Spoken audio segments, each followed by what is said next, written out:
Después de 7 años sirviendo en el ejército, 7 navidades pasadas en desiertos silenciosos, campos de entrenamiento helados y zonas de guerra donde el olor a pólvora y polvo era más presente que cualquier aroma a pino, finalmente había conseguido lo que parecía imposible. Un permiso autorizado, un vuelo de vuelta a casa y una esperanza tonta, pero insistente, de que mi familia me esperaría con los brazos abiertos, como en los anuncios de fin de año que siempre veía en bases remotas. Fingiendo que no me importaba, mientras sentía que me temblaban las manos dentro de los guantes militares. Lo había planeado todo con antelación, había organizado los regalos con precisión quirúrgica, como si pudiera pegar con cinta adhesiva los años que me habían alejado de casa, como si un reloj de pulsera para mi hermano, un par de pendientes de topacio para mi madre, una bufanda de lana escocesa para mi hermana y una carta escrita a mano para mi padre fueran suficientes para borrar la última conversación que tuvimos antes de embarcarme para el servicio activo, cuando me dijo, con la misma frialdad que usaba para rescindir contratos y despedir empleados: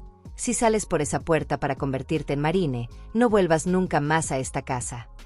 Y me fui, con una maleta llena de dudas y el pecho lleno de orgullo contenido, sabiendo que eso le dolía más de lo que quería admitir, pero a mí me dolía aún más, porque por mucho que siempre hubiera sido un hombre difícil, controlador y orgulloso, era mi padre y, antes de todo eso, me había hecho reír con historias inventadas sobre piratas en el patio. Me había enseñado a montar en bicicleta e incluso había llorado, aunque en silencio, el día que recibí mi primera medalla al mérito en la escuela primaria, y fue ese recuerdo el que llevé conmigo durante todos los años que me mantuve alejada, ignorando los pocos mensajes vacíos de mi madre, las tarjetas genéricas firmadas por mi hermana y los mensajes truncados y torpes de mi hermano, mientras que mi abuela era la única que escribía de verdad, cartas en papel de verdad, con letras temblorosas pero sinceras, diciendo que soñaba con el día en que todos se reunirían de nuevo y que, a pesar de todo, nunca había dejado de estar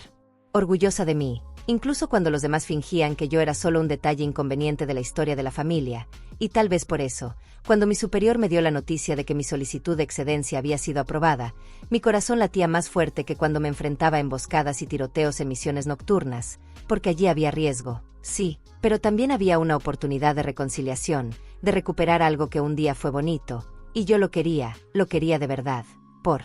mucho que mi lógica me gritara que era ingenuidad. Y entonces compré los billetes, reservé el coche, se lo dije a mi madre, que respondió con un «me alegrará verte después de tanto tiempo», se lo dije a mi hermano, que me envió un audio corto diciendo «genial», y mi hermana respondió con un emoji de corazón. Y solo entonces me di cuenta de lo mucho que me dolía no recibir ninguna palabra de mi padre, pero insistí, intenté no pensar en ello, y 3 días antes del vuelo, mientras terminaba de doblar la camisa que me pondría para la cena y metía los regalos en la maleta, mi móvil vibró con una notificación que me heló el alma, porque era un mensaje suyo, del número que aún me sabía de memoria a pesar de los años. Y cuando lo abrí, esperanzada, creyendo que sería una disculpa o tal vez solo un «te estamos esperando»,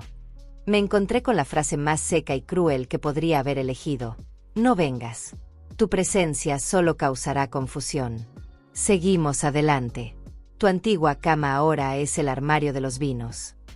Lo releí tantas veces que la pantalla se oscureció 2 veces antes de decidir responder, y al final, después de escribir y borrar 1000 respuestas que variaban entre la rabia y el dolor, solo escribí «entendido», y guardé el móvil como quien entierra un recuerdo, sentándome en el suelo frío del alojamiento, con las rodillas junto al pecho y la respiración temblorosa, porque en ese momento comprendí de verdad que para él ya no era nada, y que quizá nunca había sido suficiente, y mi amiga de misión, Leticia, me encontró así, callada, sin uniforme, inexpresiva, y me preguntó si estaba bien, y solo pude decir, creo que mis planes han cambiado. Y ella, que me conocía desde el primer día de entrenamiento, no hizo preguntas, solo me abrazó como quien sostiene a alguien que está a punto de caer, y esa noche decidimos que pasaría la Navidad con su familia, en el interior de Virginia, donde el frío cortaba como un cuchillo, pero el calor humano era auténtico, y aún así, a pesar de la generosa invitación, a pesar de tener la cena asegurada, decidí hacer algo diferente.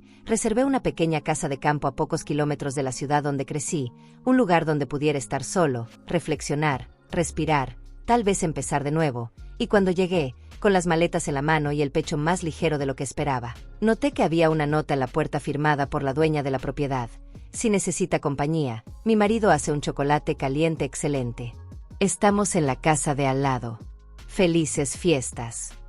Y allí, en el silencio de aquel porche cubierto de nieve, finalmente lloré, no de tristeza, sino de alivio, por no tener que fingir más que todo aquello no me afectaba, por no tener que sonreír ante mis compañeros diciendo que mi familia estaba bien, que todo estaba en paz, porque la verdad era que llevaba una herida abierta que solo ahora estaba dispuesta a afrontar. Y en los días siguientes, mientras el mundo se preparaba para celebrar y publicar fotos con leyendas de agradecimiento, exploré aquella ciudad que un día fue mía y ahora parecía tan diferente, pero al mismo tiempo tan familiar, y volví a encontrar a personas que apenas me recordaban, excepto una antigua profesora del instituto que me reconoció y me llamó la chica que se fue a salvar el mundo, y eso me arrancó una sonrisa que hacía tiempo que no esbozaba. Pero el punto de inflexión se produjo cuando mi abuela descubrió que estaba en la ciudad y apareció en la puerta de mi cabaña con una expresión entre enfadada y emocionada, diciendo: ¿Y pensabas que no me enteraría? ¿Qué clase de nieta se esconde de su abuela? Y entró sin pedir permiso,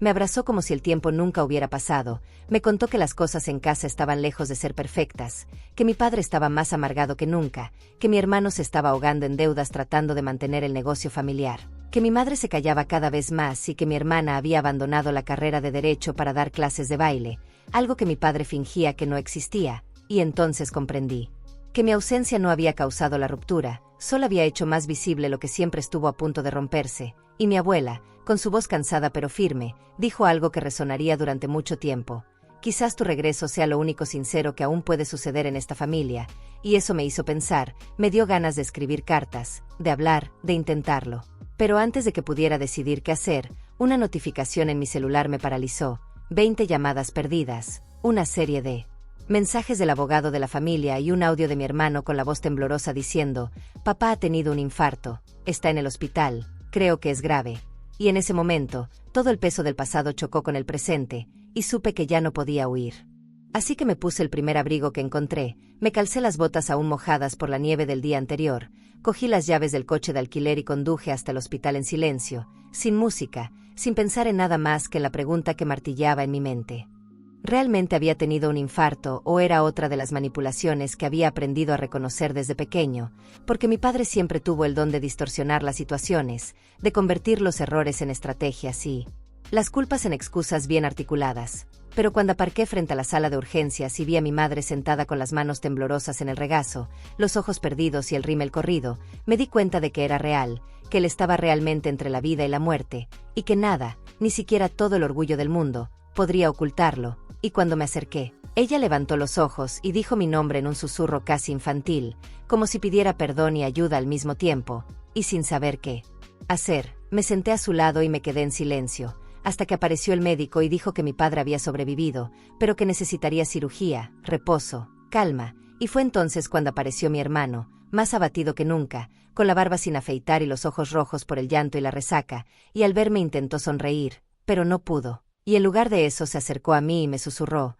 no sabía que te había enviado ese mensaje, y yo quise creerle, pero no respondí, porque una parte de mí aún guardaba la rabia de 7 navidades ausentes, de 7 años de exclusión silenciosa, y solo pude preguntarle si sabía lo que nuestro padre había hecho con mi nombre, y él bajó la cabeza y dijo: sabíamos algunas cosas, pero no todo. Y mi hermana llegó enseguida, con la cara hinchada y expresión asustada, sosteniendo un bolso que le temblaba en las manos. Y me abrazó sin decir nada, y sentí que allí, en ese pasillo frío, la máscara de la familia perfecta finalmente se estaba cayendo, y nadie sabía qué hacer al respecto. Y fue en ese mismo instante que apareció el abogado de la familia, un hombre alto y canoso, con mirada cansada y traje arrugado, y me llamó para hablar en privado, y fue allí, en una sala fría y sin ventanas, que me contó lo que ya sospechaba pero nunca quise admitir: que mi padre había utilizado mi autorización militar para conseguir contratos con el gobierno, que había falsificado firmas, que había ocultado documentos, que había asociado mi nombre a proyectos de